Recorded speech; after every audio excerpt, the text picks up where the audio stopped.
भागमा बाँडिएको हामी देख्छौँ। एउटा चाहिँ जीवनको रूप जसले स्वयं परमेश्वरलाई सम्बोधन गर्छ भने एउटा चाहिँ असल र खराबको ज्ञानको रूप।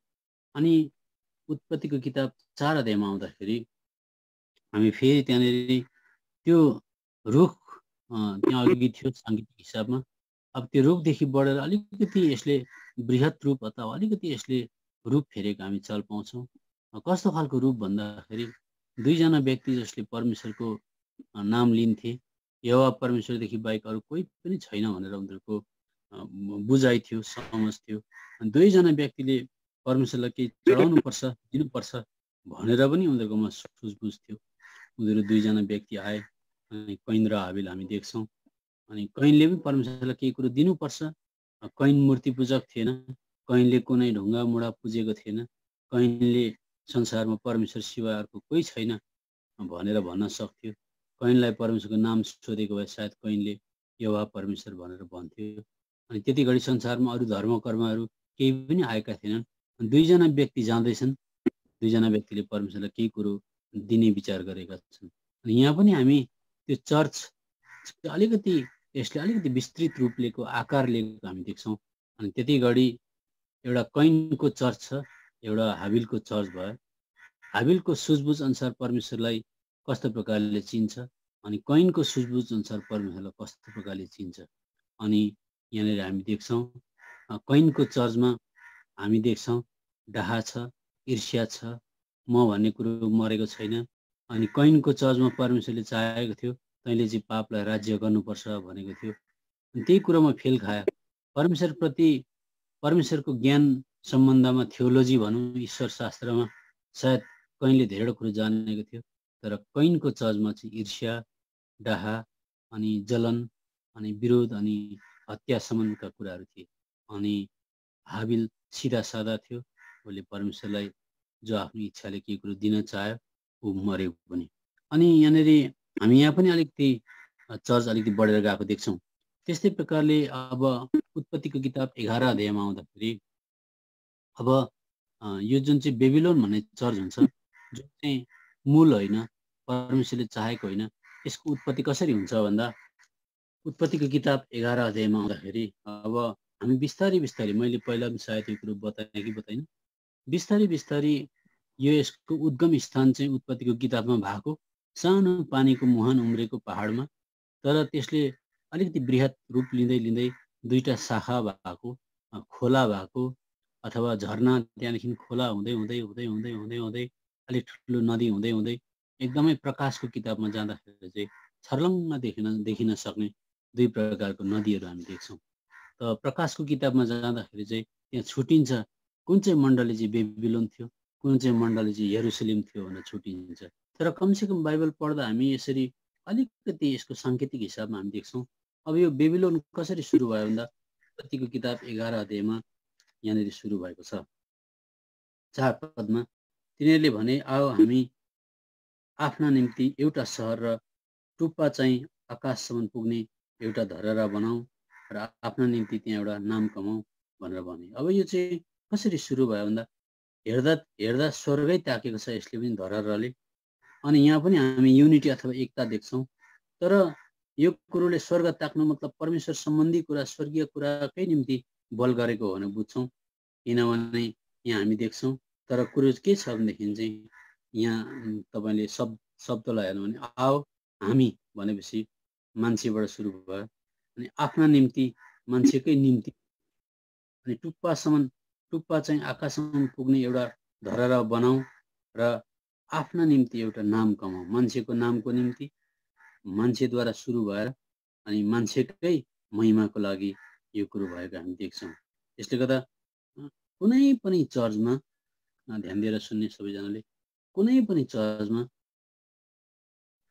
त्यो व्यक्ति विशेषले चाहिँ म भन्ने कुरो मरेर म भन्ने कुरो चाहिँ सम्पूर्ण रीतिले नासिनु पर्ने रहेछ, सम्पूर्ण रीतिले परमेश्वरको महिमाको लागि मात्रै हुने रहेछ भनेर सुरुमै यो कुरो बुझेको छैन भने बाइबलका धेरैवटा कुरा जान्ला, स्वर्गीयपट्टि उसको सबै कुरा दिशा सबै त्यतै ताकेको पनि होला।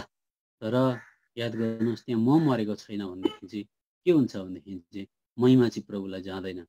त्यसले गर्दा एउटा कुरा एकदमै विश्वासीले जहिले नोट गरेर राख्नुपर्ने कुरा के हो भनेदेखि प्रभु यीशु मसीहले उहाँलाई कति कुरामा चाहिँ एउटा कुरा भन्नुभयो, 7 चोटि दोहोऱ्याउनु भयो। अनि प्रभु यीशु मसीहको आफ्नै लगाउमा चाहिँ उहाँले 7वटा कुरा भन्नुभयो। यो जहिले म दोहोऱ्याएर भन्छु। उहाँले भन्नुभयो पुनरुत्थान र जीवन म नै हुँ, बाटो सत्य र जीवन म नै हुँ इत्यादि सबै कुरो जीवनको रोटी म नै हुँ भनेर उहाँको बारेमा 7वटा बयान उहाँले दोहोऱ्याउनु भयो।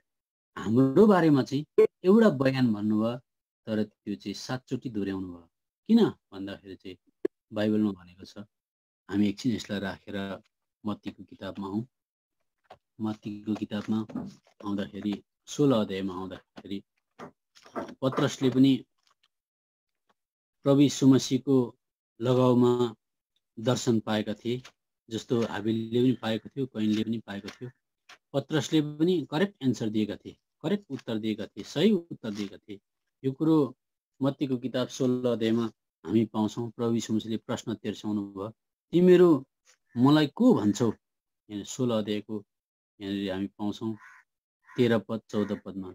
अनि पत्रसले चाहिँ जवाब दिएर भनेका थिए 16 पदमा।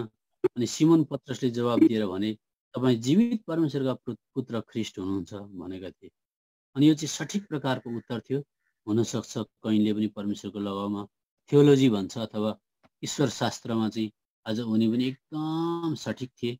उनले परमेश्वरलाई धेर थोर चिन्थे, त्यसले गर्दा त बलिदान चढाउनको निम्ति उनी पनि गएका थिए। मैले अघि बताइहालेँ त्यति बेला संसारमा अरू कुनै धर्म थिएन अनि हाबिल पनि त्यही बाटो जाँदै थिए।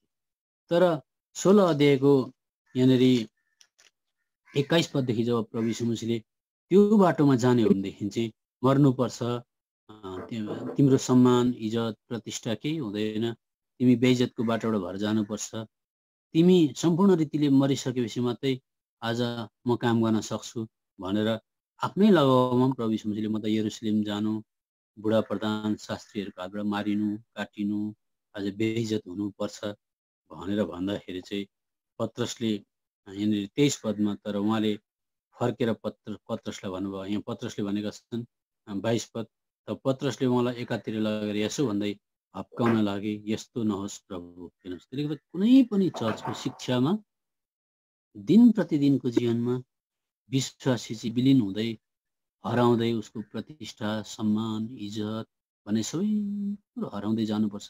जति धेरै हरायो, जति धेरै मर्यो, त्यति धेरै प्रभु त्यहाँनिर प्रकटित हुनुहुन्छ, प्रभु प्रज्वलित हुनुहुन्छ, प्रभुले टेक ओभर गर्नुहुन्छ, प्रभु आज बढ्दै जानुहुन्छ।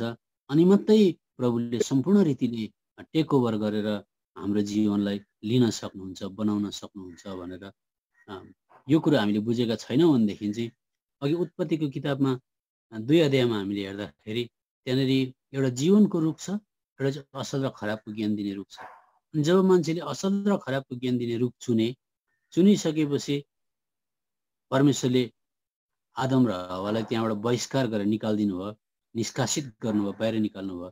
निकालिसकेपछि एउटा कुरा एकदमै विश्वासीले, जुनै पनि विश्वासीले ध्यान दिएर सुन्नु होला, जीवनको रुखतर्फ जाने बाटो चाहिँ बन्द भयो। अनि त्यहाँ चाहिँ ज्वालामय अग्निमय तरवारहरू राखियो, स्वर्गदूतहरू बसे, तर असल र खराबको ज्ञान दिने रुखपट्टि चाहिँ बार लागेको हामी देख्दैनौँ।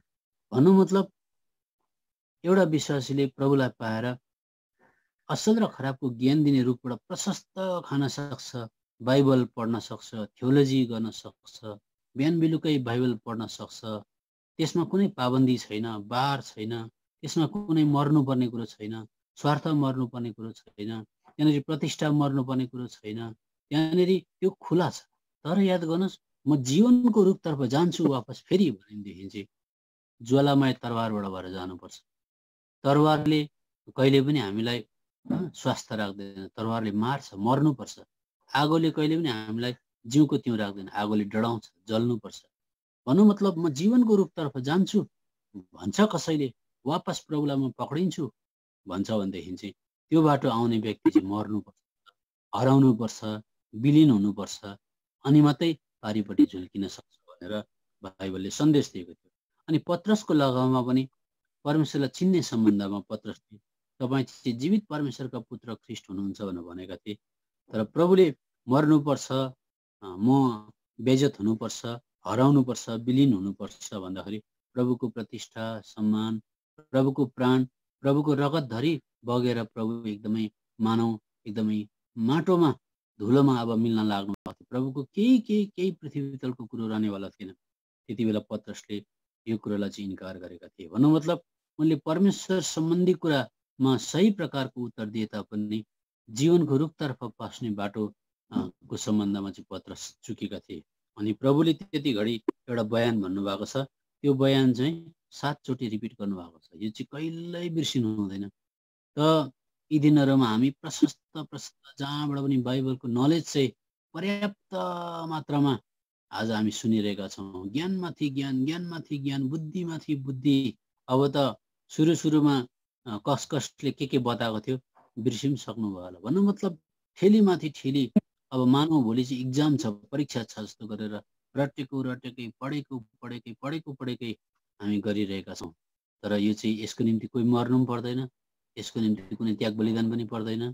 किनभने एउटा नास्तिकले पनि बाइबल त्यसरी घोटेर पढ्न सक्छ।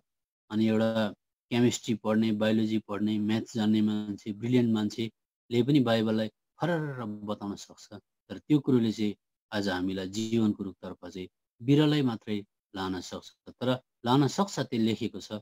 त्यो बाइबललाई कसरी पढ्यो भनेदेखि लान सक्छ, त्यो चाहिँ अर्कै पाटा हो। म तपाईँलाई त्यो बताउँदिनँ त्यहाँ। तर यहाँनिर मत्तीको किताब 16 अध्यायको यहाँनिर 24 पदमा प्रभुले भन्नुभएको बयान चाहिँ प्रमुख के थियो भन्दा, तब येशूले आफ्ना चेलाहरूलाई भन्नुभयो, कोही मेरो पछि आउन चाहन्छ भने उसले आफैलाई इन्कार गरोस्, आफ्नो क्रुस उठाओस् र मेरो पछि लागोस्। अनि त्यहाँदेखि 25 पदमा, किनभने जसले आफ्नो आत्मा बचाउने इच्छा गर्दछ त्यसले त्यो गुमाउनेछ, जसले आफ्नो आत्मा मेरा निम्ति गुमाउँदछ उसले यो फेरि पाउनेछ। त आत्मा र प्राणलाई चाहिँ घरिघरि त्यहाँ कोरिलेट गरेर बताइएको छ। अनि आत्मा भइगयो परमेश्वरसँग सम्बन्ध राख्ने कुरामा। हाम्रो आत्माले मरेर समर्पण गरेर परमेश्वरको आत्माद्वारा डोरिने कुरा। अनि प्राणमा चाहिँ हामीहरूको प्रतिष्ठा, मर्यादा, इज्जत, सम्मान। अनि प्राणले संसारको धेरै कुराहरू चाहना गर्दछ। प्राण धन सम्पत्तिमा झुन्डेको हुन्छ। प्राणले आज आफ्नो इष्टमित्र सबप्रति ज्यादा प्रभुभन्दा ज्यादा प्रगट प्रेम राखेको हुनसक्छ। प्राणले पृथ्वी तलका कुरामा ज्यादै लिप्त भएको हुन्छ। अनि पावलले चाहिँ भनेका थिए, प्रभुलाई पछ्याउनु पर्दा त म मेरो प्राणलाई पनि इन्कार गर्छु भनेर। आज प्रेरितको किताबमा हामी यो कुरा पाउँछौँ। आउनुहोस् मसँग। एउटा विश्वासीले प्रभुलाई पछ्याउँदा धेरै मन्तव्य राखेर प्रभुलाई ग्रहण गरेको हुन्छ कि प्रभुलाई विश्वास गरे शान्ति हुन्छ, यस पृथ्वी तलमा पनि शान्ति, अनि मरेपछि स्वर्ग जाइन्छ भनेर। अनि उनीहरूको सुझबुझ एकदमै कम्ती भएको कारणले गर्दा पछाडि जीवनमा धेरै प्रकारको प्राणलाई त्याग्नुपर्ने कुरा, बदनामीबाट जानुपर्ने कुरा, आफूलाई इन्कार गर्नुपर्ने मात्रै होइन, घृणा गर्नुपर्ने कुराहरू आउँछन्। कतिचोटि सोचेको जस्तो हुँदैन। विपरीत परिस्थितिहरू जब जन्मिन्छ त्यति बेला विश्वासीको आत्मिक जीवन भयङ्कर डरलाग्दो प्रकारले हल्लिन्छ। अनि त्यो सुझबुझ सुरुमै दह्रो हुनुदेखि आत्मिक जीवन दह्रो हुन्थ्यो। त्यो बेला प्रेरितको किताब 20 अध्यायमा यहाँनिर हामी पाउँछौँ। म पढ्दैछु 24 पद। तर यी कुराहरूमध्ये कुनैले पनि मलाई विचलित पार्दैन, न त म आफ्नो प्राणलाई नै आफ्नो निम्ति प्रिय ठान्दछु, मेरो दौड र सेवा आनन्द साथ पुरा गर्न सकौँ भनेर, जुन सेवा मैले परमेश्वरको अनुग्रहको सुसमाचारको गवाई दिनका निम्ति प्रभु यीशुबाट पाएको छु। 21 पदमा पनि उनले भनेका थिए। 13 पदमा, तर पावलले जवाब दिएर भने, रोइकन मेरो हृदय तोडिकन तपाईँहरू के गर्दै हुनुहुन्छ? किनकि प्रभु यीशुको नामका निम्ति म बाँधिन मात्र होइन, तर यरुशलेममा मर्न पनि तयार छु। अनि जब उनले हाम्रा कुरा मानेनन् तब प्रभुकै इच्छा पुरा होस् भन्दै हामी चुप रह्यौँ। उनी मर्नको निम्ति जुन प्रभु यीशु बाटोबाट जानुभयो त्यो बाटोमा जानका निम्ति मेरो प्राणलाई म अप्रिय ठान्छु, म त्यसलाई प्रेम गर्दिनँ। अनि प्रकाशको किताबमा पनि एउटा प्रभुले विजय जीवन जिउनको निम्ति चाहिँ प्रकाशको किताब 12 अध्यायमा हामी यो कुरा पाउँछौँ। 12 अध्यायमा हामी पाउँछौँ 11 पद। अनि उनीहरूले थोमाको रगतद्वारा आफ्नै गवाईको वचनद्वारा जिते, मृत्युसम्म उनीहरूले आफ्ना प्राणलाई प्रेम गरेन। कुनै पनि क्रिस्चियनले आफ्नो प्राण, प्रतिष्ठा, इज्जत, सम्मान, मर्यादालाई मेन्टेन गर्दै गर्दै एकदम प्रभुलाई पछ्याउँछु भन्छ, त्यो मान्छे प्रभुको चेला हुन सक्दैन। किनभने जसले प्राणलाई प्रेम गर्छ त्यो मान्छेको एउटा लक्षण चाहिँ के हो भन्दा, सानो कुरामा ठेस खाइहाल्छ, सानो कुरामा चित्त दुखाउँछ, अलिकति कसैले केही भन्यो उसले मन दुखाउँछ, उसको उसको प्राणमा जुन चाहिँ व्यक्तित्व हुन्छ, पर्सनालिटी हुन्छ, त्यसमा सेल्फ अथवा स्वार्थ बसेको हुन्छ, त्यो ठुस्किहाल्छ, त्यसले मन दुखाइहाल्छ। त्यसको मतलब उसले बाइबलको डक्ट्रिन जति नै जाने तापनि आज डिभोसन प्रभुप्रतिको भक्ति चाहिँ प्राणलाई त्यागेर मात्रै हुन्छ, उसले यो कुरो जानेको हुँदैन। तर यो कुरो ओभरनाइट एकै दिनमा 15 दिनमा हुँदैन। तर यो कुरो चाहिँ सुरुदेखि नै हामीले शिक्षा चाहिँ यस्तो प्रकारको पाउनु पर्यो, त्यो शिक्षामा चाहिँ हामी यति प्रकारले दह्रो प्रकारले जकडिएको हुनु पर्यो, ताकि हामीहरूको फाउन्डेसन दह्रो छ भनेदेखि बिल्डिङ जति तल हाल्दा पनि केही फरक पर्दैन। अब यहाँनिर उत्पत्तिको किताब 11 अध्यायमा त्यो बेबिलोन अथवा डुप्लिकेट चर्चको सुरु हुन्छ। डुप्लिकेट चर्चमा के छ फेरि म बताउँदैछु। म भन्ने कुरो छ, हाम्रो भन्ने कुरो छ, नाम सम्मानको कुरो छ। यरुशलेममा के छ भन्दा यरुशलेममा त्याग, बलिदान, मर्ने त्याग्ने कुराहरू छ। अब यरुशलेम कसरी सुरु भयो? उत्पत्तिको किताब 12 अध्यायमा आउँछ। तब परमप्रभुले अब्रामलाई भन्नुभयो, आफ्नो देश, आफ्नो कुटुम्ब, आफ्ना बाबुको घरबाट निस्केर त्यस देशमा जाऊ जो म तिमीलाई देखाउनेछु। भन्नु मतलब यहाँनिर प्राणले के मन पराउँछ? प्राणले धन, दौलत, सम्मान, इष्ट, मित्र, इज्जत, संसारका कुरा, भौतिक कुरालाई मन पराउँछ। प्रभुले अब्रामलाई सुरुमै प्राणले मन पराउने कुराहरू, संसारमा हामीहरूको जहाँ जहाँ एट्याचमेन्ट छ ती कुरादेखि डिट्याच हुन सिकाउनु भयो। त्यो कुरालाई बाउलाई पनि लैजा पनि भनेको थिएन। तर अब्राम आफैले आफ्नो भतिजो लग्यो, बाउ लग्यो, अनि यहाँनिर सबै कुरो परित्याग गरेर माया ममताको कुराहरू, प्रतिष्ठाको कुराहरू। अब त अब्राम रिटायरमेन्टको लाइफ जस्तै मजाले ढुक्क बसेर खानुपर्ने थियो। 75 वर्षको उमेर भइसकेको थियो। तर त्यस्तो बेलामा सबै कुरो परित्याग गरेर अब्राम निस्किनु पर्यो। त्यो अब्रामलाई प्रभुले एउटा चेलापनमा लानु हुँदै थियो। किन भन्दाखेरि लुकाको किताब 14 अध्यायमा हामी पढ्दाखेरि 14 अध्यायको 26 पद पढ्दाखेरि हामी त्यो कुरो फेरि प्रभुले दोहोऱ्याएको पाउँछौँ। जस्तै क्रिस्चियनिटी भनेको बेग्लै चिज हो। मैले यसरी अलगै प्रकारले बुझेको छु। तपाईँले कस्तो प्रकारले बुझ्नु भएको छ मलाई थाहा छैन। 26 पद, कोही मानिस म कहाँ आउँछ र आफ्ना बाबु, आफ्ना स्वास्नी, छोराछोरीहरू, दाजुभाइहरू, दिदीबहिनीहरूलाई आफ्नै प्राणलाई पनि घृणा गर्दैन भने त्यो मेरो चेला हुन सक्दैन। 3 चोटि दोहोऱ्याउनु भयो। त कतिचोटि हामीलाई प्रभुलाई पछ्याउँदैछु जस्तो लाग्छ। त व्यवहारले हामीले पछ्याएको हुँदैन। बाइबल पढिरहेका हुन्छौँ, सेवा एटेन्ड गरिरहेका हुन्छौँ, प्रार्थना गरिरहेका हुन्छौँ। प्रार्थनाको उत्तर पाउँदाखेरि हामी खुसी भइरहेका हुन्छौँ।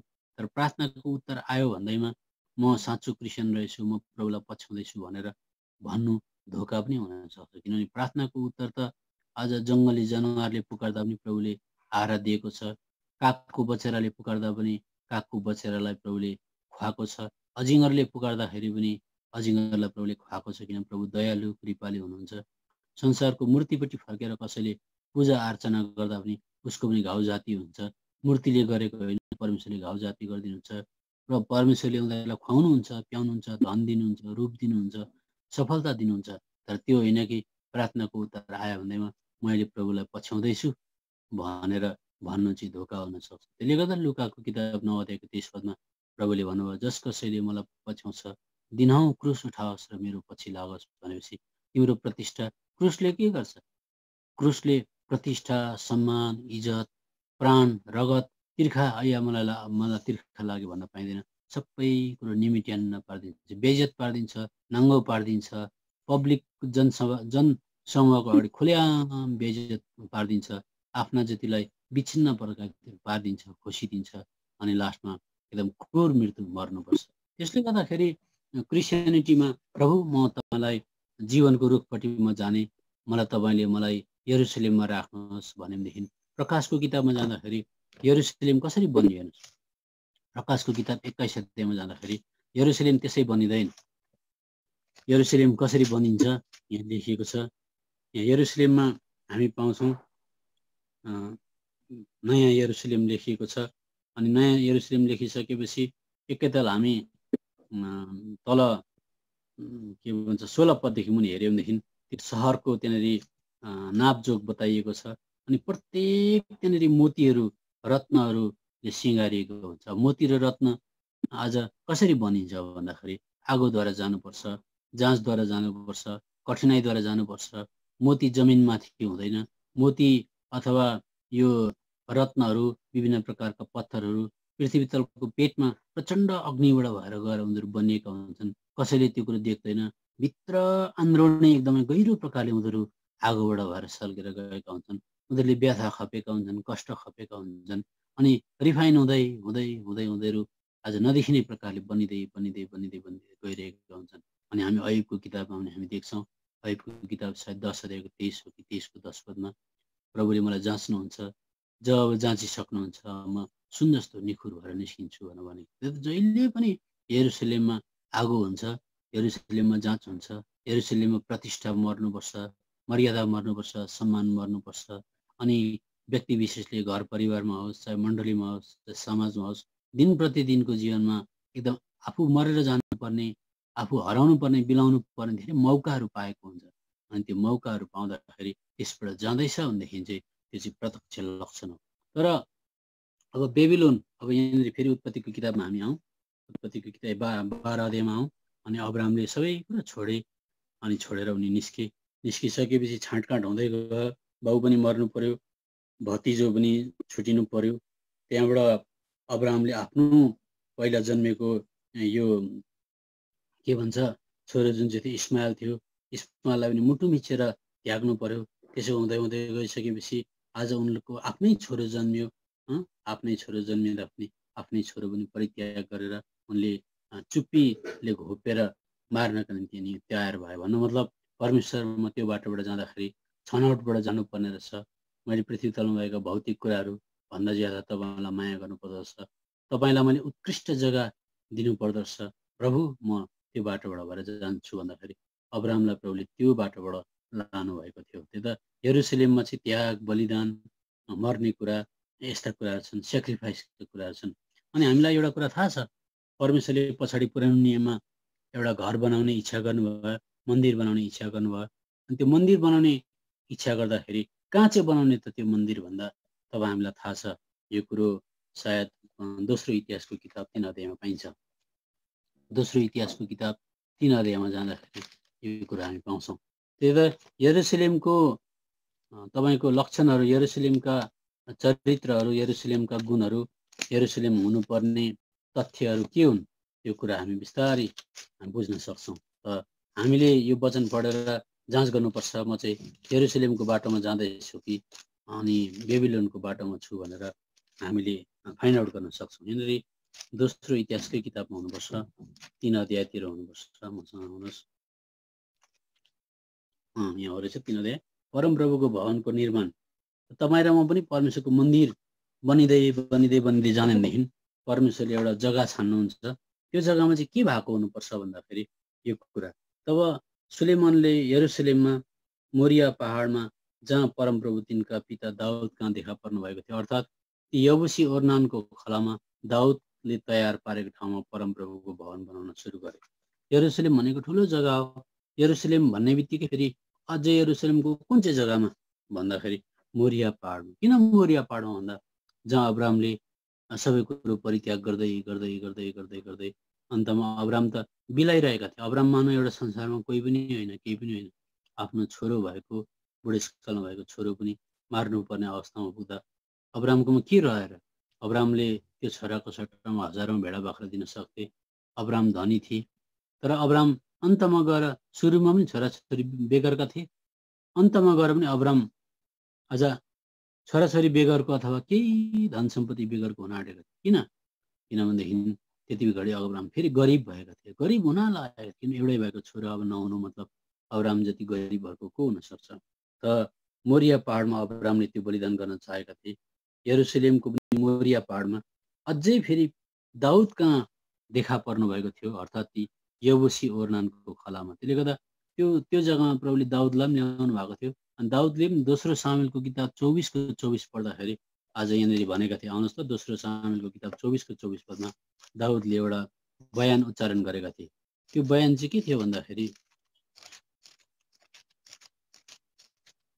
दोस्रो सामुएल 24:24 पदमा दाउदले यसो भनेका थिए, अनि राजाले अराउनालाई भने, हुँदैन, तर म निश्चय दाम दिएरै यो तिमीबाट किन्नेछु, किनकि सित्तैमा म परमप्रभु मेरा परमेश्वरलाई होम बलिहरू चढाउने छैन भनेर दाउदले भनेका थिए। भन्नु मतलब दाम परोस्, ठुलो दाम चुकाउनु परोस्, यो सिधीविधि प्रकारले हुँदैन, मैले ठुलो दाम चुकाउनु परोस्, म यसको निम्ति सित्तैमा गर्न चाहदिनँ, मूल्य चुकाउन चाहन्छु भनेर दाउदले पनि त्यहाँनिर मूल्य चुकाउन चाहेका थिए। त्यसले गर्दा तपाईँ र मैले सबैभन्दा ठुलो मूल्य चाहिँ के हो भन्दा जब तपाईँ र मैले प्राण, प्रतिष्ठा, सम्मान, इज्जतलाई आज पर सारेर प्रभुलाई पछ्याउन चाहेका हुन्छौँ, त्यति बेला चाहिँ हामीले दाम हालिरहेका हुन्छौँ। त्यो सबैभन्दा ठुलो चाहिँ मान्छेले के दिन सक्छ भन्दा आफ्नो प्राण चाहिँ प्रभुलाई दिन सक्छ। यो कुरा हामी बाइबलमा धेरैचोटि पाउँछौँ है।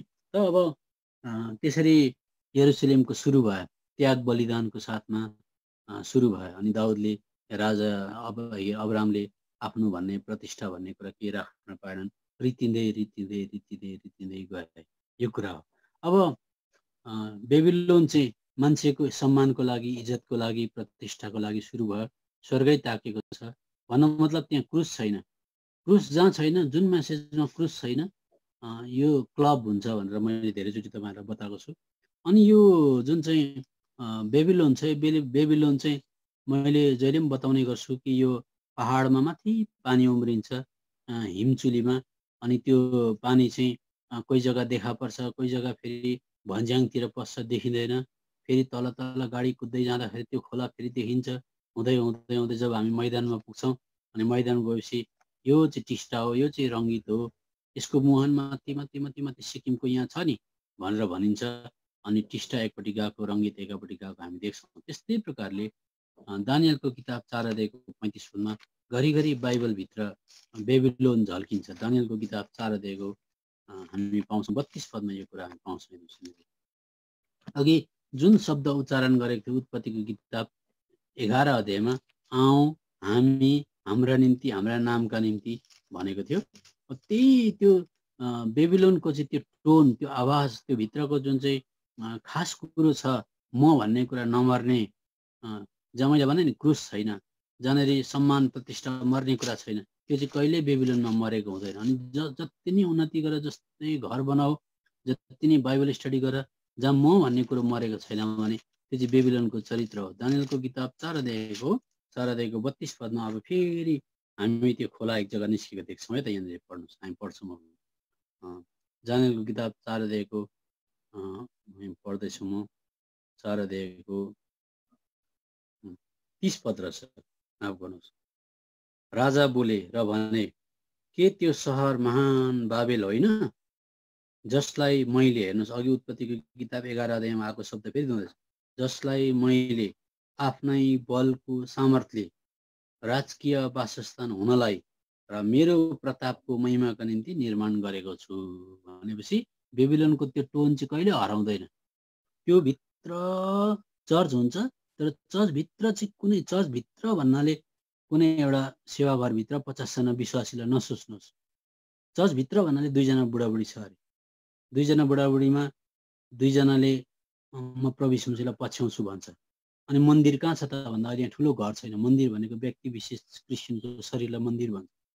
अनि त्यो प्रभुलाई पछ्याउँदै गर्दा त्यो व्यक्ति विशेष मन्दिरभित्र म भन्ने कुरो घरिघरि झल्किबस्छ। त्यहाँ म, मेरो सम्मान, मलाई इज्जत भएन, किन मलाई यस्तो भनेको, त्यसरी बोल्ने हो र, त्यसरी इज्जत गर्ने हो र, बुढो मान्छेलाई यसरी आदर गर्ने हो र, मलाई त पटक्कै मन परेन, म घरिको जवाब दिएँ मैले, त्यो चर्चमा त मलाई यसो गरे भन्ने कुरो चाहिँ मरेन भने 100 वर्ष उसले बाइबल पढेर प्रभुलाई पछ्याउँदैछु भने तापनि उसले कृत्रिम प्रभु यीशु मसीहलाई पछ्याइरहेको हुन्छ, डुप्लिकेट।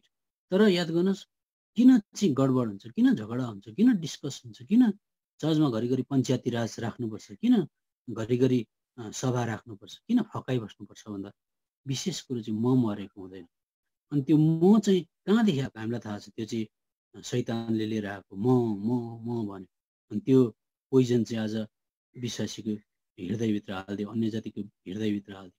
अनि एउटा अन्य जातिले प्रभुलाई पश्चाताप गरे, एकखेप माफ पायो, तर उसले प्रभुलाई पछ्याउँदा दिन प्रतिदिनको दिनमा यो म चाहिँ मर्नै पर्छ, मेरो इज्जत हुनु हुँदैन, म खुसी हुनु हुँदैन, प्रत्येक कुरामा प्रभु खुसी हुनुपर्छ भनेर त्यो कुरालाई चाहिँ ध्यानमा राखेर प्रभुलाई पछ्याउन चाहेको छैन भने बाइबल स्टडी त जति नै गरेन केही पनि हुँदैन। त्यहाँ त्याग बलिदान पनि गर्नु पर्दैन, त्यहाँ मर्नु पनि पर्दैन। तर प्रभुलाई पछ्याउँछु भने चाहिँ त्यो आगोको ज्वालाबाट जानुपर्छ। त्यहाँ चाहिँ मान्छे धुलो पिठो हुन्छ।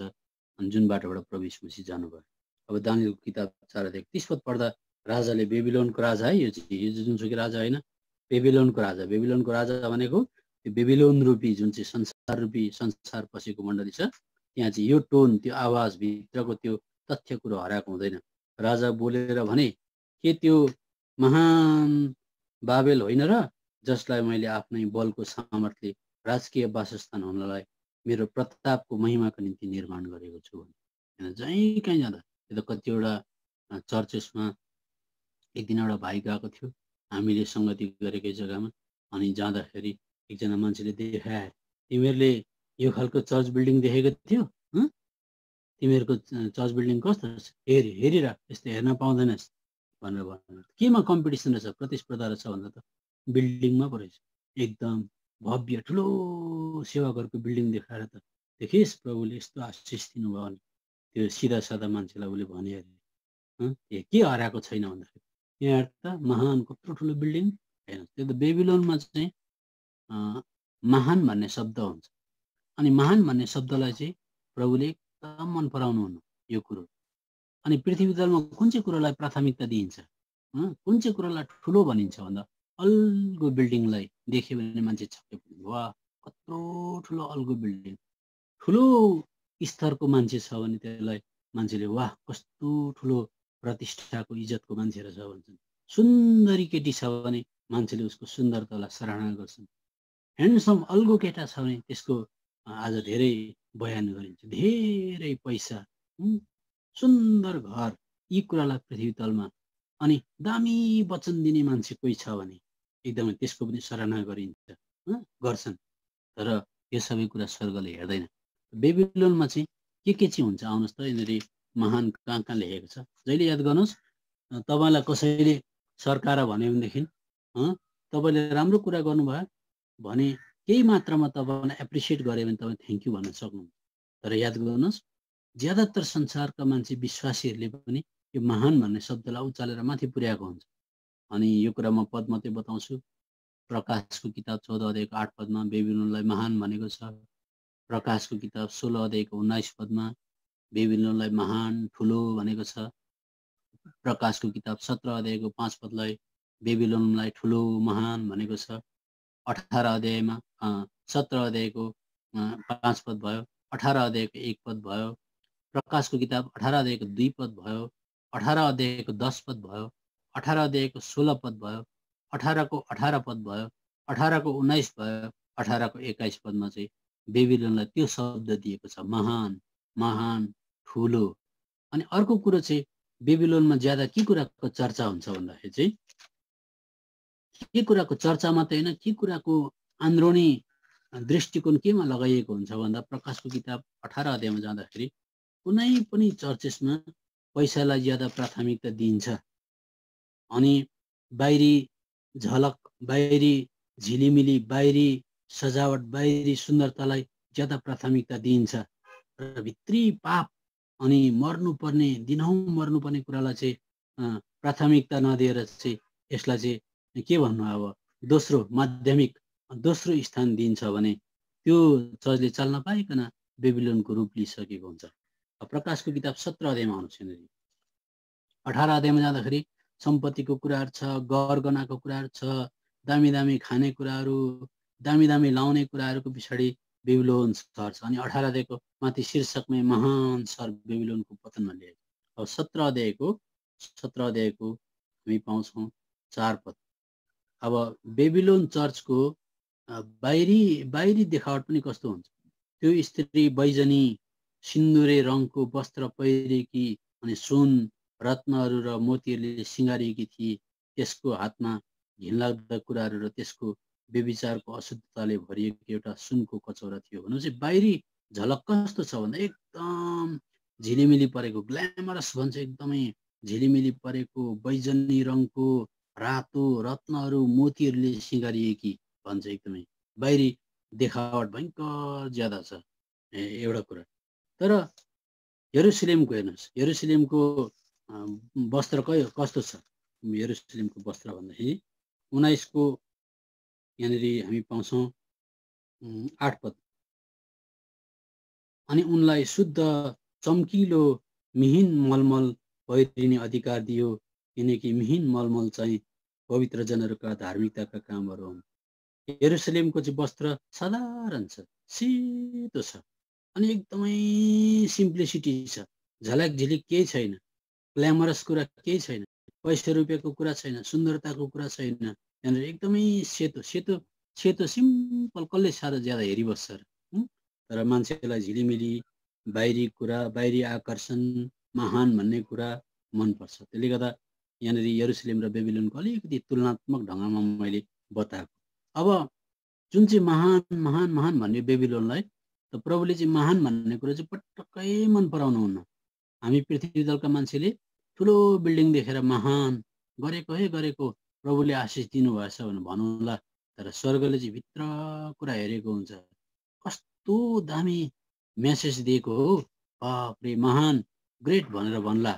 तर स्वर्गले चाहिँ अर्कै दृष्टिकोणले हेरेको हुन्छ। त्यसले गर्दाखेरि पृथ्वी तलमा पढेको, टाई सुट लगाएको मान्छे, अङ्ग्रेजी बोल्नेलाई निकै ज्यादा माथि डोकमै बोक्ला जस्तो गर्छन्। तर स्वर्गले त्यसरी हेर्दैन। किन भन्दा यहाँनिर लुकाको किताब 16 अध्यायमा आउँछ। लुकाको किताब 16 अध्यायमा आउँदाखेरि पृथ्वी तलमा जुन कुरोलाई हामी माथि उचाल्छौँ, स्वर्गले त्यो कुरोलाई तल खसालेको हुनसक्छ। तर लुकाको किताबमा 16 अध्यायमा हामी यो कुरा पाउँछौँ है त। 16 अध्यायको 15 पद पढ्दैछ। उहाँले तिनीहरूलाई भन्नुभयो, तिमीहरू मानिसहरूका सामु आफूलाई धर्मी ठहराउनेहरू हो, तर परमेश्वरले तिमीहरूका हृदय जान्नुहुन्छ। किनकि मानिसहरूका बिचमा जुन कुरा महान ठहरिएको छ, अल्गो बिल्डिङ, सुन्दरी सुन्दर, धेरै पैसा, ठुलो पोस्ट पोजिसन, राम्रो स्वर, दामी बाजागाजा बजाउने, दामी वचन दिने, यस्ता कुरालाई मान्छेले माथि राखेका हुन्छन्। अनि मान्छे जाति भन्छ नि याकुबको किताबमा, सुनको औँठी लगाएर टाई सुट लगाएर आयो भनेदेखि मान्छेले आधी घन्टा त्योसँग बात मार्छन्। तर गरिब, झुत्रे झाम्रे, साधारण मान्छे, खुट्टा फुटेको, मुख गनाउने, दाँत नमलेको, साधारण काँटा चम्चीले खान नजान्ने मान्छे विश्वासी आयो भने त्योसँग कसैले 5 मिनट पनि गफ गर्दैन। त परमेश्वरको दृष्टिकोण र मान्छेको दृष्टिकोण चाहिँ आकाश र पातालको फरक छ। त्यसले गर्दा जहाँनिर पढेको शिक्षित मान्छे, अङ्ग्रेजी बोल्न सक्ने, धेरै धनी, प्रभावित, यस्तो खालको मान्छे आउँछ, उसले प्रतिष्ठा सम्मान पाउँछ। अनि अहिलेका यी दिनका चर्चहरूमा जहीँ पनि हेर्नुहोस्, चर्चको सम्मानिने व्यक्ति को भएर बसेको हुन्छ, लडतर घाँस काट्ने मान्छे हुँदैन। जहीँ पनि चर्चमा मान्छेको चुनाव, मान्छेको छाँटकाँट हेर्नुहोस्, पढेको मान्छे, वरिष्ठ मान्छे, समाजमा स्तर भएको, बोल्न जान्ने, अलिक इङ्ग्लिस पनि बोल्न जान्ने मान्छेलाई आज चर्चको एल्डर, डिकन्सहरू बनाएको हुनसक्छ। तर त्यहाँ घाँस काट्ने मान्छे, साधारण मान्छेको के मतलब हुँदैन। हो, शिक्षाको आफ्नो जग्गा छ, पावल जस्तो व्यक्ति पनि चाहिन्थ्यो। तर साथसाथै पत्रस जस्तो अपठित मान्छे, युना जस्तो, याकुब जस्तो मान्छेको जग्गा छैन। किनभनेदेखि आत्माले चलेको, साधारणको, सिधाको, सत्य बोल्नेको हो, सत्यमा अडिग रहनेको हो, त्यस्तो मान्छेको छनौट हुँदैन। यो कुरा यहाँनिर हामी पाउँछौँ। त्यसले गर्दा हेर्नुहोस् यहाँनिर, किनकि मानिसहरूका बिचमा जुन कुरा महान ठहरिएको छ, त्यो परमेश्वरको दृष्टिमा घिनलाग्दो हुन्छ। मैले यहाँनिर तपाईँलाई धेर थोर आत्मामा बुझ्नुपर्ने कुरा, आत्मामा खुट्याउनु पर्ने कुरा, यरुसलेमको चरित्र के हो, यरुसलेम कसरी खारिएर जान्छ, यरुसलेम कसरी एकदमै सिम्पल हुन्छ। अनि यरुसलेममा म भन्ने कुरा, प्रतिष्ठा, मर्यादा भन्ने कुरा मर्दो रहेछ। बेबिलोनमा म भन्ने कुरा जिउँदै हुँदो रहेछ, प्रतिष्ठा, मर्यादाको पछाडि हुँदो रहेछ भन्ने कुरोलाई मैले तपाईँको यसलाई डक्ट्रिनल अथवा एउटा यसलाई सैद्धान्तिक रूपमा बताउँदैछु।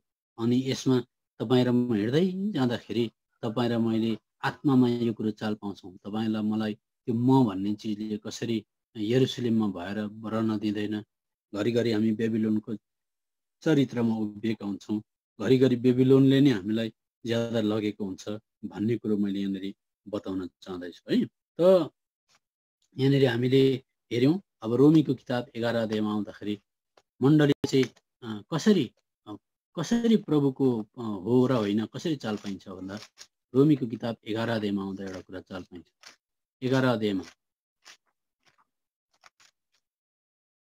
अध्यायको 36 पद। अब प्रभुको चाहिँ मण्डली चाहिँ के हो, किनभने सबै कुराहरू उहाँबाट, हेर्नुहोस्, अब उहाँबाट भनेको चाहिँ कसरी भन्दा चाहिँ कुनै पनि कुरा उहाँद्वारा सुरु भएको छ भनेदेखि चाहिँ, अब म अहिले बताउँदै जान्छु। किनभने सबै कुरा उहाँबाट, अघि हामीले उत्पत्ति किताब 12 अध्याय हेऱ्यौँ, उहाँद्वारा, उहाँकै निम्ति हुन्, उहाँलाई नै सदा सर्वदा महिमा होस् भने कुनै पनि कुरो चर्चमा चाहिँ उहाँद्वारा अनि उहाँबाट अनि उहाँकै निम्ति भन्नु मतलब चाहिँ उहाँबाट उत्पत्ति भएर उहाँकै महिमाको निम्ति उहाँमै गएर टुङ्गिने कुनै कुरो छैन भनेदेखि त्यहाँनिर यति बिघ्न मद्वारा हामीद्वारा मैले गरेको म भन्ने कुरा निस्किन्छ अनि अन्तमा गएर त्यो मान्छेको महिमाको निम्ति के हुन्छ सकिन्छ।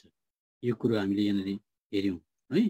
त बाइबलले भन्छ मत्तीको किताब 15 अध्यायको सायद 13 पदमा चाहिँ पहिला तपाईँ र मैले यो बुझ्नु पर्यो कि सबैभन्दा पहिला प्रभुबाट सब कुछ जन्मेको हुनुपर्दो रहेछ भन्दाखेरि यहाँनिर मत्तीको किताब 15 अध्याय 13 पदमा लेखेको छ, उहाँले जवाब दिएर भन्नुभयो, हरेक बिरुवा जो चाहिँ मेरा स्वर्गीय पिताले रोप्नु भएको होइन उखालिनेछ। चर्चमा धेरैजना आउँछन् जान्छन्, धेरैजना आउँछन् जान्छन्, कोही लामो समयसम्म स्थिर भएर बसिरहेका हुन्छन्। हामी जान्दैनौँ, हामी लामो समयसम्म स्थिर भएर बस्नेलाई सम्मान प्रतिष्ठा दिएर इज्जत दिएर अथवा हामी उसलाई सराहना गर्छौँ। हामी त्यो पनि जान्दैनौँ के कारणले गर्दा बसेको, फेरि मान्छे किन आएर फेरि गइहालेको, किन आज त्यो साटफेट भइबस्छ भन्दाखेरि याद गर्नुहोस् एउटा कुरा चाहिँ बाइबलले भन्छ पिताद्वारा रोपिएको होइन भनेदेखि त्यो उखालिनेछ। भन्नु मतलब सुरु कहाँबाट हुँदो रहेछ, कुनै पनि व्यक्ति विशेषलाई प्रभुले रोपेको हो भनेदेखि चाहिँ त्यो चाहिँ उखालिँदैन, त्यो चाहिँ लामो समय बस्छ। अनि बस्नु मात्रै होइन पहिला परमेश्वरले उसलाई ल्याउनुहुन्छ अनि ल्याइसकेपछि चाहिँ उसलाई प्रभु यीशु मसीहको पुत्रताको दर्जामा ल्याइ पुर्याउनको लागि चाहिँ उहाँले के गर्नुहुन्छ, हामीलाई आत्मा दिएको हुन्छ। अनि यो आत्माले चाहिँ क्रिस्चियन, अब अर्को कुरा, क्रिस्चियन हुनु भन्नु मतलब चाहिँ के हो भन्दा चाहिँ हामी सम्पूर्ण रीतिले आदमको सन्तान म भन्ने कुरो पसिसकेको अनि हामी इज्जत सम्मान प्रतिष्ठाको पछाडि मर्ने, केही कुरो भन्दा चित्त दुखाइहाल्ने यस्तो खालको मान्छेहरू हुन्छौँ। तर प्रभुलाई पाइसकेपछि चाहिँ प्रभुले तपाईँ र मलाई त्यो कुरो शून्यतामा लानको लागि, हराउनको लागि अनि प्रभु भन्छ नि बाइबलमा युहन्नाको किताब 12 अध्यायको 24 पदमा गहुँको दाना भुइँमा परेर मरेन भनेदेखि यो एक्लै रहन्छ, र मऱ्यो भने त्यसले धेरै फल फलाउँछ। प्रभुले हामीलाई हाम्रो भन्ने कुरा चाहिँ सबै मरेर उहाँ चाहिँ सम्पूर्ण रीतिले झर्किन चाहेको, बनिन चाहेको, देखा पर्न चाहेको। त हितोपदेशको किताब 20 अध्यायको 27 पदमा जुन आत्मा उहाँले हामीलाई दिएको हुन्छ त्यो आत्माले चाहिँ हामीलाई बताउन चाहन्छ, हेर तँभित्र यति धेरै लालसा, यति धेरै अभिलाष छ, त बोल्दाखेरि तैँले बोलेको कुराहरू हेर प्रभुसँग मिल्दैन, हेरेका कुराहरू हेर प्रभुसँग मिल्दैन, खाएको कुरामा प्रभुको महिमा भएको छैन, लागेको कुरामा प्रभुको महिमा भएको छैन भनेर आत्माद्वारा हितोपदेशको किताब 20 अध्यायको 27 पद अनुसार खोज्न चाहनुहुन्छ। अब म त्यो कुरामा जानुभन्दा अगाडि पहिला मत्तीको किताब 6 अध्यायमा तपाईँहरूलाई बोलाउँछु। मत्तीको किताब 6 अध्यायमा हेर्नुहोस्, मत्तीको किताब 6 अध्यायमा जाँदाखेरि प्रभु यीशु मसीहले सबैभन्दा पहिला प्रार्थना गर्न सिकाउनु भयो। प्रार्थना भन्नु मतलब नि क्रिस्चियन जीवनको सुरुवात हो यो कुरा। अब प्रार्थनामै सबै कुरा आधारित छ। प्रार्थनाले दिशा निर्देशन गर्छ। प्रार्थनाले के माग्दैछ, भौतिक कुरो माग्दैछ कि स्वर्गीय कुरो माग्दैछ कि के माग्दैछ, प्रार्थनामाथि निर्भर हुन्छ। प्रार्थना गरेर पाएका कुराले के गर्न चाहने त्यो पनि प्रार्थनामाथि नै निर्भर छ। त प्रार्थना भन्नु मतलब एउटा मान्छेले स्वर्गपट्टि फर्केर घुँडा टेकेर चाहिँ केही कुरो भन्दैछ। त के को लागि भनेको रहेछ, कसरी भन्नुपर्ने भन्दा मत्तीको किताब 6 अध्यायको 9 पद, यसकारण तिमीहरूले यस प्रकारले प्रार्थना गर, हे स्वर्गमा हुनुहुने हाम्रा पिता, तपाईँको नाम पवित्र गरियोस्। अब राम्रोसँग सुन्ने, एउटा क्रिस्चियनले पृथ्वी तलमा जन्म पायो अथवा आमाको पेटमा परमेश्वरले रच्नु भयो अनि जन्म दिनुभयो, हुर्काउनु भयो, बढाउनु भयो। त एउटा कुराले तपाईँ र मलाई एकदम जकटेको हुनुपर्छ, ग्रिप गरेको हुनुपर्छ। त्यो चाहिँ के हो भन्दा परमेश्वरले विश्व बनाउँदाखेरि विभिन्न प्रकारको कुराहरू बनाउनु भएको छ अनि त्यसमध्येमा तपाईँ र म पनि अन्तर्भुक्त रहेछौँ।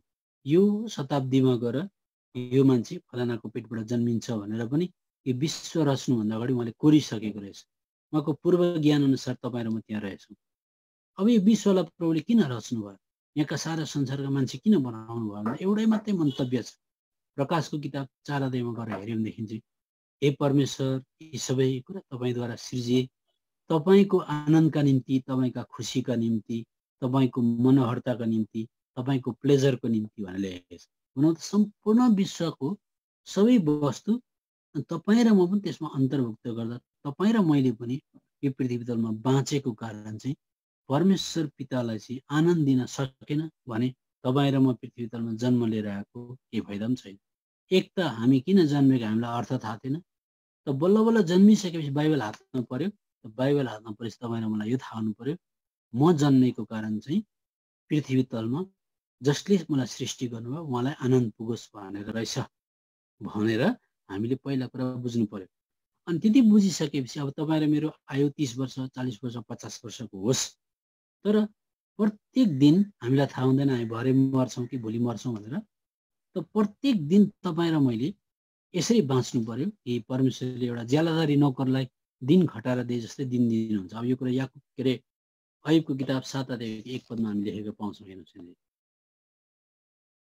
अयुबको किताब 7 अध्याय 1 पद, के मानिसका निम्ति पृथ्वीमाथि तोकिएको समय छैन र के उसका दिनहरू एउटा ज्यालादार नोकरका दिनहरू जस्ता छैनन् र? भन्नु मतलब चाहिँ भरे मरिन्छ कि भोलि मरिन्छ थाहा छैन। अनि उहाँको कृपाद्वारा उहाँले हामीलाई खटाएर लु हर्के अब 12 घण्टाको दिन दिएको छु, 12 घण्टाको रात दिएको छु भनेर भन्नुहुन्छ। अनि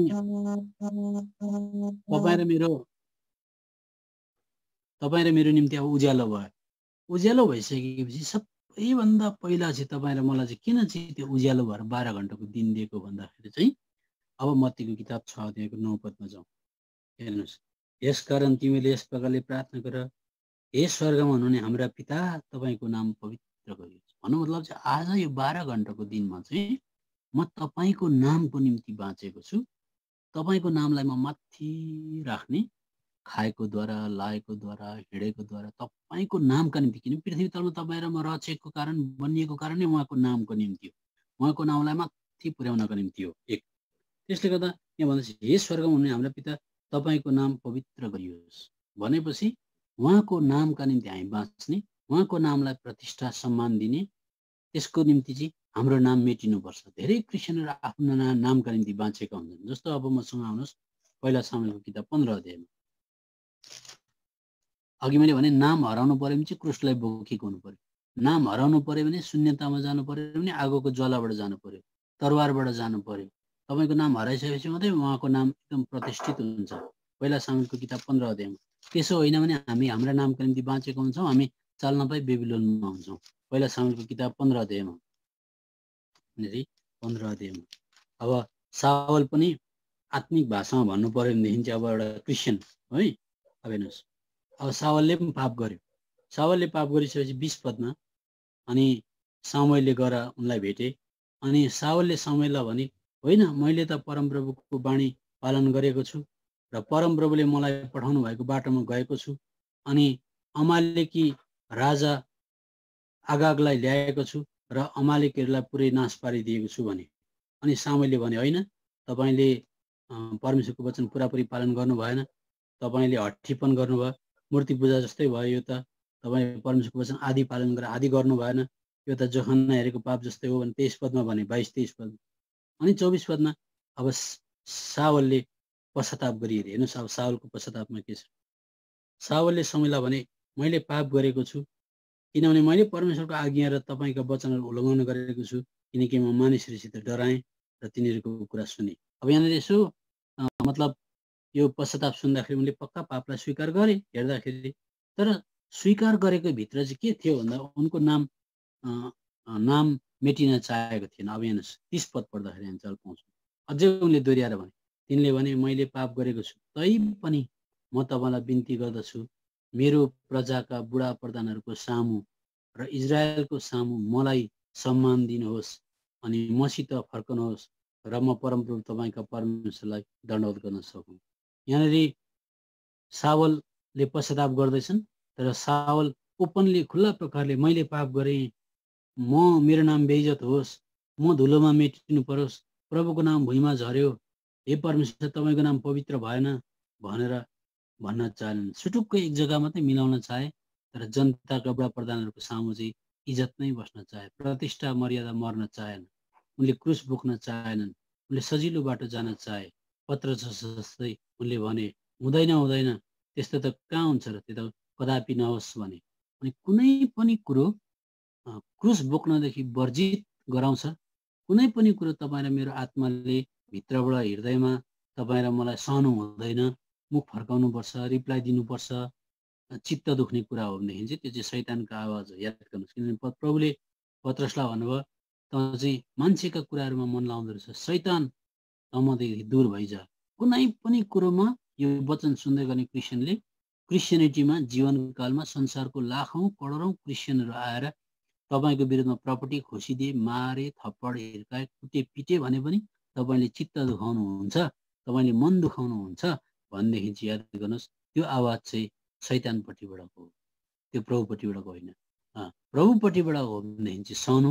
अनि प्रभुले भन्नुहुन्छ, जसले मलाई पछ्याउँछ त्यसले ममा ठेस नखाओस् भने। धेरैले ठेस खाएका छन्। धेरैको जीवनमा टेस्टिमोनी सुन्नुपर्छ, गवाई सुन्नुपर्छ, कुरा विचार गर्दै जानुपर्छ।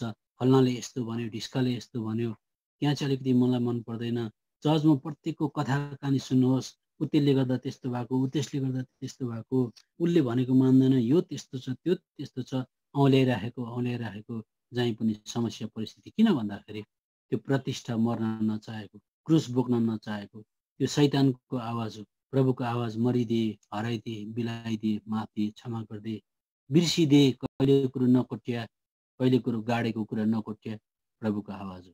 त्यसले गर्दा जहीँ कहीँ पनि तपाईँलाई चित्त दुखाउने, ठेस ठोक्करको कारण मन दुखाउने, कुनैलाई गतिलो प्रकारले हात मिलाउन नसक्ने, अनुहारमा आँखा जुदाएर हेर्न नसक्ने कुनै पनि व्यक्ति पृथ्वी तलमा छ भनेदेखि चाहिँ याद गर्नुहोस्, तपाईँभित्र भएको ग्रज, तपाईँभित्र भएको तितोपना, तपाईँभित्र भएको त्यो कुरो बैर चाहिँ शैतानपट्टिबाट हो। जबसम्म त्यो मासिँदैन, तपाईँले जुनै चर्चमा छु भनेर घमण्ड गर्नुहोस्, तपाईँलाई बेबिलोनको एउटा साङ्लाले समातेको हुन्छ, 5वटा साङ्लाले समातेको हुनसक्छ।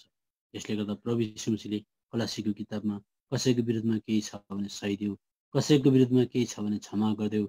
4:32 पद एफिसीको पत्रीमा मैले भन्नुभयो, जसरी ख्रिस्टले बिना शर्त तिमीलाई माफ गरिदिनु भयो, माफ गरिदेऊ भनेर भन्नुभयो। त्यसले गर्दा ख्रिस्ट येशूलाई पछ्याउँदाखेरि हामी हराउनुपर्छ, विलिन हुनुपर्छ यो कुरो। अब सावलको पश्चातापमा चाहिँ पश्चाताप छ, तर सम्मान मरेको छैन, प्रतिष्ठा मरेको छैन, इज्जत खोज्दैछन्। अब दाउदको पश्चाताप हेर्नुहोस्, भजनको किताब 7 अध्यायमा आउनुहोस्।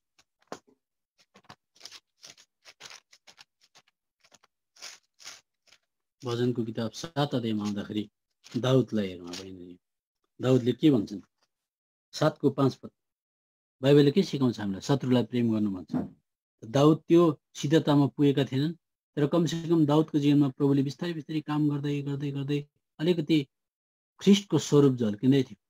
अनि दाउद अन्तमा गएर एकदमै झन्डै एउटा ख्रिस्टले चाहेको जस्तो व्यक्ति आज बनिन लागेका थिए। यद्यपि व्यवस्थाको मुनि थिए, हामीले जस्तो प्रभु यीशु मसीहलाई उनले देखेका थिएनन्, प्रभु यीशु मसीहको रगतको द्वारा पाप धोइएको थिएन, अनि उनी नयाँ करारमा थिएनन्, पुरानो करारमा थिए। तथापि यहाँनिर दाउदलाई प्रभुले आत्मिक जीवनमा जसरी प्रभु यीशु मसीहको नक्सामा ल्याउनु हुँदै थियो, त्यस्तै प्रकारले 7:5 पद, शत्रुले मेरो प्राणको खेदो गरोस्।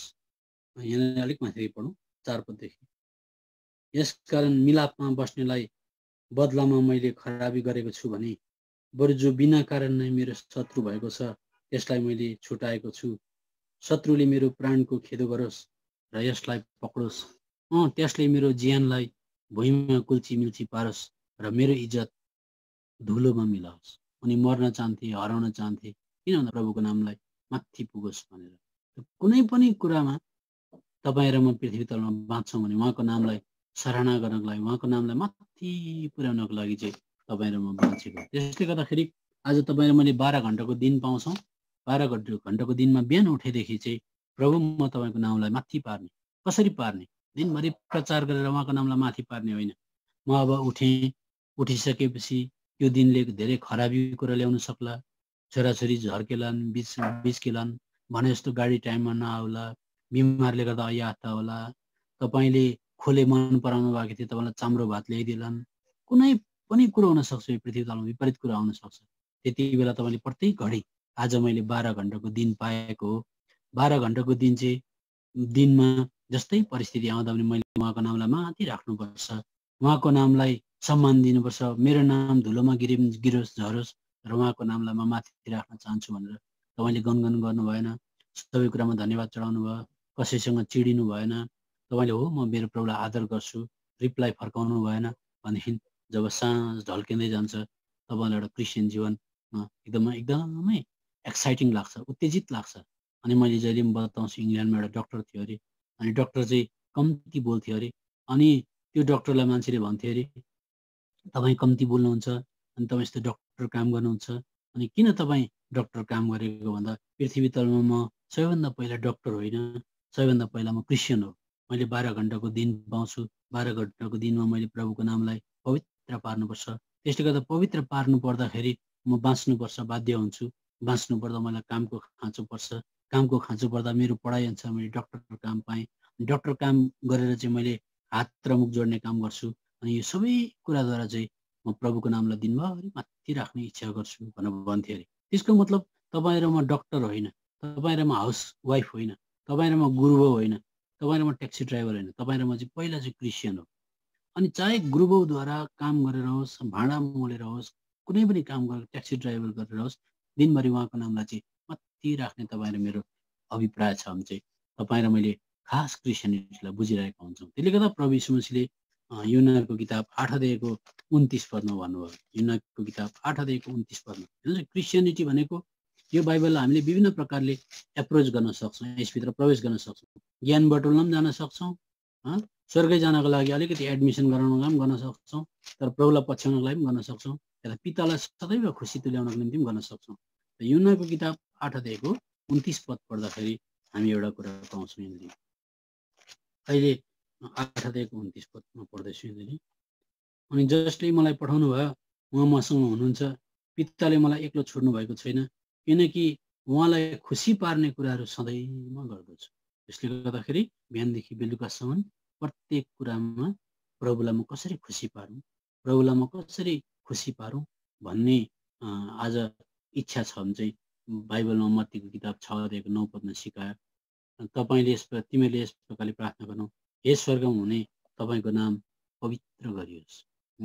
खालि उहाँको नामलाई उचाल्नको लागि हामी पृथ्वीमा हामीले मौका पाएको। अब हामी गरिब पनि हुन सक्छौँ, धनी पनि हुन सक्छौँ, धेरै बल गरेर हामी धनी हुने पनि होइन। तर अर्को कुरा चाहिँ उहाँको नामलाई माथि राख्ने भनेदेखि चाहिँ हामीले अर्को कुरा बुझेको हुनुपर्छ। प्रभुले मलाई यस्तै बनाउनु भएछ, मेरो रगडिएर दुःख गर्दा मेरो इन्कम यति नै रहेछ, मेरो स्वास्थ्य यस्तै रहेछ, मेरो परिवार यस्तै रहेछ र उहाँले नदिएसम्म मैले केही पनि पाउँदिनँ, म यसमा खुसी छु भनेर खुसी भएर धन्यवादी पनि हुनु पर्यो। अर्को कुरा हामीले संसारमा सबै कुरा छोडेर जाने हो एक दिन, अनि हामी केही लिएर पनि आएको होइन, यो कुराले पनि हामीलाई ग्रिप गरेको हुनु पर्यो। त्यसो भयो भनेदेखि मात्रै हामी पाएका कुरामा सन्तुष्ट हुन्छौँ। जस्तै परिस्थितिबाट जानुपर्दा पनि पिताले अनुमति नदिकन यो परिस्थिति आउँदैन, यसमा पनि म गनगन गर्दिनँ भनेर हामी बाँचिरहेको छौँ भनेदेखि चाहिँ एकदम हामी उहाँको नामलाई माथि पुर्याइरहेको हुन्छौँ। अब गनगन भनेको कुरा कस्तो हुन्छ हेर्नुहोस्, एउटा गनगनको बारेमा म पढ्न मन पर्यो यहाँनिर, मलाई पढ्न मन पर्यो यहाँनिर यो कुरा पाइन्छ, गन्तीको किताबमा सायद यो कुरा पाइन्छ। त्यहाँदेखि उहाँको नामलाई कसरी पवित्र पार्नु एउटा कुरा म पढेर छोटकरीमा सायद बहन पनि गर्नु पर्ला कि कसरी चाहिँ। गन्तीको किताब म बिर्सिन्छु पनि कतिचोटि यहाँनिर,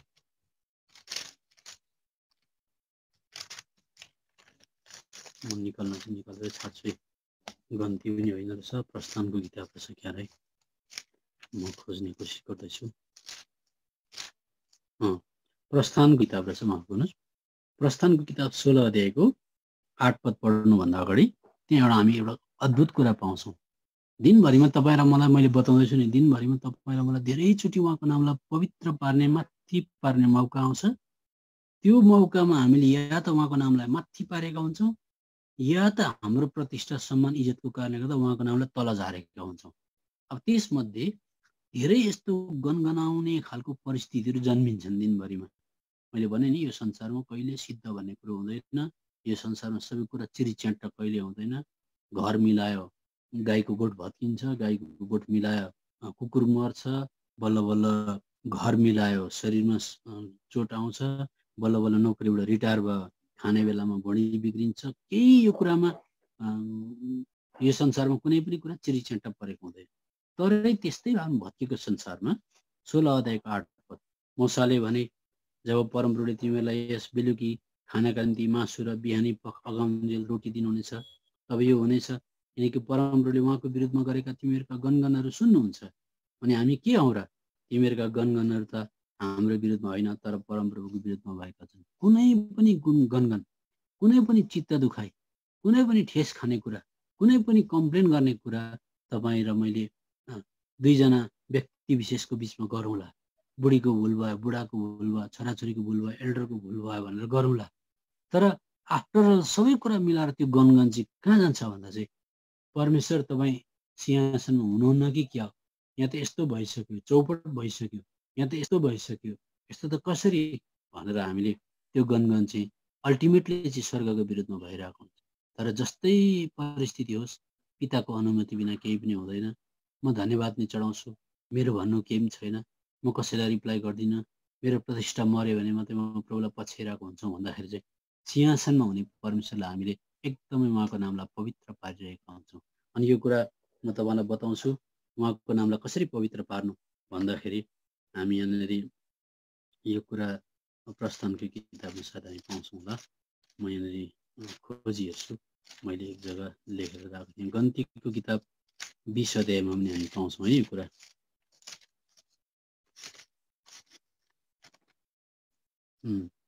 गन्तीको किताब 27 को 14 पदमा पढ्दाखेरि यहाँ एउटा कुरा पाइन्छ। 27 को 14 पद, किनभने जिनको उजाड स्थानमा समुदायको झगडामा तिमीहरूले मेरो आज्ञाको विरुद्धमा विद्रोह गर्यौ र पानी लिएर तिनीहरूका आँखाको सामु मलाई पवित्र पारेनौ। यो चाहिँ जिनको उजाड स्थानको कादेशमा भएको मरिबाको पानी हो। मरिबाको पानी तितो भयो भने तपाईँलाई थाहा छ, मरिबामा पुगिसकेपछि पानी थिएन अनि पानी तितो भयो। भन्नु मतलब तपाईँ मेरो जीवनमा परिस्थिति जन्मिन सक्छ जहाँनिर तितो कुरा, भावको कुरा, धोकाको कुरा निस्किन सक्छ। जहाँनिर मानिलिउँ 4 जना बसेर खाँदैछन् अनि खाँदै गर्दा एउटाले भने जस्तो खाना पकाइदिएन, या त नुन चर्को हाल्यो, या त के गरिदियो, या त कुनै न कुनै हानि पुर्यायो भनेदेखि चाहिँ त्यहाँनिर एउटा मरिबा जन्मियो। त मरिबा जन्मिने जग्गामा चाहिँ के हुन्छ, उसले पनि गनगन गरे, उसले पनि गनगन गरे, उसले पनि कम्प्लेन गरे, त्यसले पनि के भने, त्यसले पनि के भने, त्यसमा पनि कुरा थप्यो। थप्दै जाँदाखेरि सबै जग्गा त्यो जग्गामा सबैजना त्यो जग्गामा मुछिन्छन् सामूहिक हिसाबले। तर त्यहाँनिर मोसालाई प्रभुले उपेक्षा राखेको थियो। यसले चाहिँ गनगन गर्दैन कि, यसले चाहिँ यस्तै परिस्थितिमा पनि धन्यवाद दिन्छ कि, यसले मलाई हेर्छ कि भनेर परमेश्वरले हेरेको थियो। तर हेर्दाखेरि मोसा पनि त्यसमा सम्मिलित भएर ऊ पनि एकदमै रिसायो। रिसाइसकेपछि प्रभुले भन्नुभयो, जब त्यो कनानमा प्रवेश गर्ने बेलामा त्यो सबै हिसाब किताब निस्क्यो। निस्किँदाखेरि तैँले मरिबाको पानीमा आइपुग्दाखेरि चाहिँ तैँले पनि समुदायको बिचमा मेरो निम्ति खडा हुन्छस्, प्रशंसा गर्छस् कि मलाई हेर्छस् कि भनेको थियो। तँ पनि रिसाइस्, तैँले पनि गनगन गरिस्। त्यसले गर्दाखेरि त्यो कनानभित्र प्रवेश गर्न सक्दैनस् भनेर उहाँको नामलाई पवित्र पारेन भन्ने मैले बताउनु। 20 को 12 पदमा, गन्तीको किताब 20 अध्यायको 12 पदमा हामी पढौँ है। 20 को 12 पद, गन्ती 20 को 12 पद। 20 को 12 पदले भन्छ, अनि मोसाले आफ्नो हात उठाएर आफ्नो लौरोले त्यस चट्टानलाई 2 पल्ट हिर्काए, त प्रशस्त पानी निस्क्यो। समुदाय र तिनीहरूका गाईबस्तुहरूले पिए। किन 2 पल्ट हिर्काए? एकखेप त हिर्काउनु भनेको थियो। त्यति बेला मोसा रिसाइसकेको। कुनै पनि कुरो रिसाएर गनगन गर्दै गर्छौँ भनेदेखि चाहिँ त्यो कुरो हिसाब किताबमा आउँदैन। लुकाको किताब 10 अध्यायमा जाँदाखेरि 2 जनाले सेवा गर्दै थिए, मरियम, मार्था। मार्थाले पनि सेवा गर्दै थिइन्, तर मार्थाको सेवामा कम्प्लेन थियो, गनगन थियो। अनि उनको त्यो कुरा अनन्तकालीय हिसाब किताबमा आएन। त्यो त एउटा ब्याड रिमार्क्स भयो। तर मरियमको कुरा चाहिँ आज गनगन थिएन। मरियमले के भन्छ, एकदम नितान्त आवश्यक रोटीको पछाडि धेरै खाना बनाउनु पर्ने, 12 जनालाई हेरचाह गर्नुपर्ने कुरा भन्दा ज्यादा मरियमले प्रभुको पाउमा बसेर प्रभुको कुरा सुनेको थिए। तर मार्था चाहिँ सेवा गर्दै थिइन्, तर धेरै प्रकारको कम्प्लेनहरू लिएर रिसाउँदै गर्दै थिइन्। गनगन थियो उनकोमा।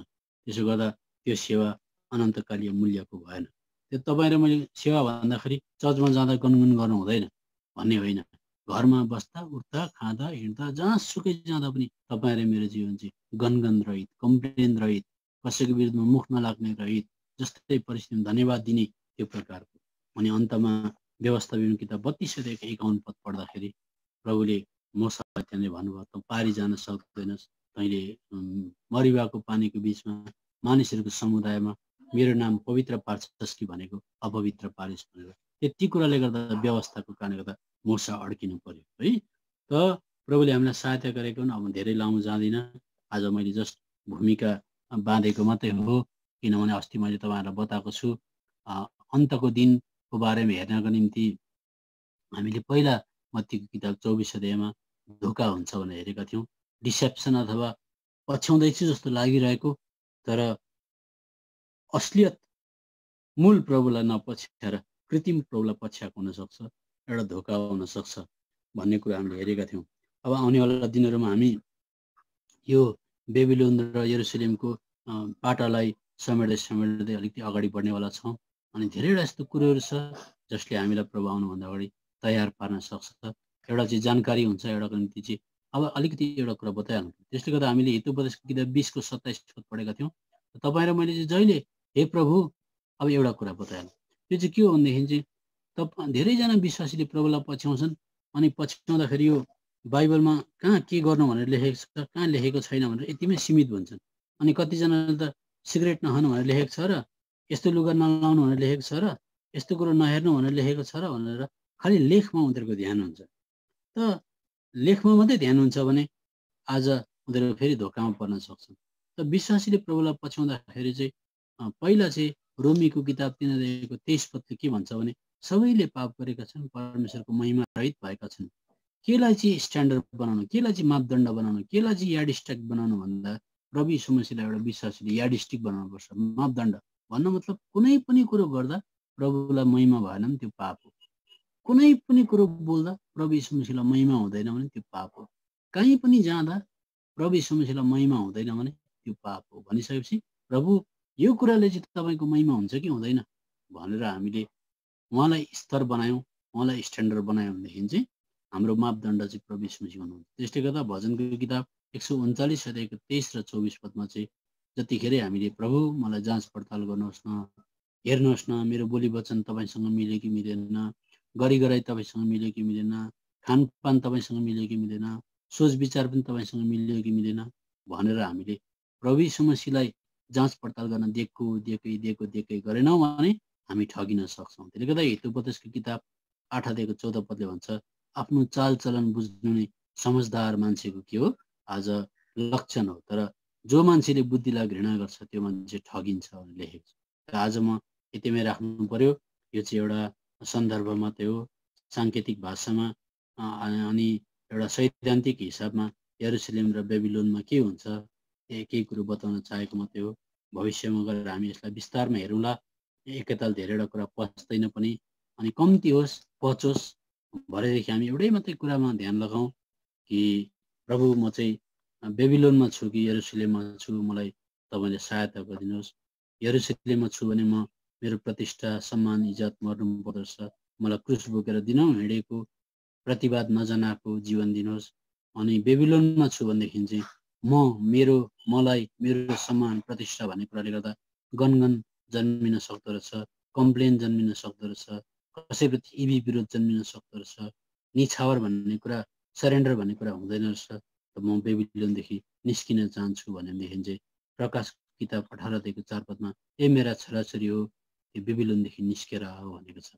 तपाईँ र मेरो आत्मिक जीवन चाहिँ के माथि निर्भर गर्छ भने कतिको भोकाउँछौँ, कतिको तिर्काउँछौँ, कतिको यरुसलेमको जीवन चाहियो, कतिको प्रभु यीशु मसीहलाई इन्ट्रोस्पेक्सन अथवा जाँच पडताल गर्न दिन्छौँ, त्यति धेरै तपाईँ र म तृप्ति जीवन हुन्छ। त बाइबलमा मत्तीको किताब 5 अध्यायमा भन्छ धन्य धार्मिकताका निम्ति भोकाउने र तिर्खाउनेहरू हुन्छ। अब भोकाउने र तिर्खाउने पनि दुई प्रकारको हुन्छ। जति बेला हामीलाई खाना दियो भनेदेखि हामीलाई एक प्रकारको कम्ती भोक त लागिरहेकै हुन्छ, तर दिँदै दिएन भने म त खाँदिनँ, बेलुका भोलि बिहान पाए पनि ठिकै छ भन्छौँ, किन साह्रै ज्यादा भोक त लागेको हुँदैन। अनि पानी पनि जति बेला हामीलाई पानीको बदलीमा जुसहरू ल्याएर दुध ल्याएर दियो भने तिर्खा कता अलिअलि लागिरहेको त हुन्छ, तर दियो भने हामी त्यो पनि सड्काइहाल्छौँ। तर दिँदै दिएन भने ठिकै छ, त्यति साह्रो त भएको छैन भन्छौँ हामी, त्यति साह्रो त्यो दुध र जुस र पानीमा मरिमेट्दैनौँ। तर मानिलिउँ भोकाउनु र तिर्खाउनुको अर्थ चाहिँ के हो भनेदेखि चाहिँ उजाड स्थानमा छौँ, हामी मरुभूमिमा छौँ। अनि मरुभूमिमा तपाईँ र मेरो चाहिँ तिर्खाले गर्दा प्राण जान आँट्यो भनेदेखि चाहिँ आज कुनै व्यक्तिले आएर 1 बोतल पानी दियो अरे अनि भन्यो अरे यसको चाहिँ 10,000 रुपियाँ पर्छ भनेदेखि तपाईँ र मैले तिर्खा लागेको छैन के भन्छ ठिकै छ 10,000 के त्यत्रो किन हाल्नु भन्छौँ। तर प्राणै जान आँट्यो भने त 10,000 तिरेर पनि हामी खान्छौँ। त्यस्तै प्रकारले प्रभु मलाई यो जीवन त चाहियो चाहियो, म त यसको निम्ति कुनै पनि दाम तिर्न तयार छु, मलाई साह्रै भोक लागेको छ आत्मिक जीवनको लागि, मलाई साह्रै तिर्खा लागेको छ भनेर हामी चाहिँ साँच्चीकै भोकाएको छ भने मात्रै त्यस्तो मान्छे मात्रै तृप्ति हुन्छ। अनि यर्मियाको किताब 29 अध्यायको 13 पदले भन्छ सम्पूर्ण हृदयले मरिमेटेर प्रभुलाई खोज्नेहरू मात्रै तृप्ति हुन्छन्। अलिअलि यस्तो बाइबल बेनबिलका पढ्यो, कन्साइन्सलाई विवेकलाई शान्त पार्नको लागि पढेँ त मैले, प्रार्थना गरेँ त भन्ने मात्रै त्यति खोजी लिएर क्रिस्चियनिटीमा प्रभुलाई पछ्याउन चाह्यो भनेदेखि कति पनि हुँदैन। त्यसले गर्दा जुन नापले तिमीहरू नाप्छौ त्यही नापले तिमीहरूलाई नापिनेछ भने कतिको ध्यान लगाएर त्यो सेटिस्फाइङ लाइफ, तृप्ति हुने जीवन, त्यो प्रभु येशू मसीहले चाहेको जीवनमा कतिको मरिमेट्नुहुन्छ, त्यति नै ज्यादा प्रभुले के गर्नुहुन्छ सेटिस्फ्याक्सन दिनुहुन्छ। त्यसले गर्दा भजन 107 अध्यायको 9 पदमा लेखेको छ तृष्णा गर्ने आत्मालाई चाहिँ उहाँले तृप्ति दिनुहुन्छ। यो चाहिँ एउटा हामीहरूको स्टार्टर हो। हामी यहाँदेखि उता यो प्रकारको जीवनमा जाने कि नजाने, भोक जन्मियो कि जन्मिँदैछ कि छैन, अनि प्रार्थना गर्ने कि नगर्ने, त्यसमाथि चाहिँ निर्भर गर्छ भविष्यको मेसेज बुझ्नु या नबुझ्नु। नभए ज्ञानकै ठेली मात्रै हुन्छ, ज्ञानकै ठेली मात्रै हुन्छ, मले काम गरिरहेको हुन्छ, ससाना कुरामा चित्त दुखाइरहेको, आत्मिक जीवन अगाडि बढ्दैन। प्रभुले हामीलाई सहायता गरेका हुन्। मैले जहाँ कहीँ बिराएँ क्षमा गर्नुहोस्, मेरो लागि पनि प्रार्थना गरिदिनुहोस्। भरे बेलुका पनि सेवा छ, भोलि पनि सेवा छ, पर्सि पनि सेवा छ, सहायता गरिदिनुहोस्। ल यतिमै राख्नु पर्यो। जय मसीह।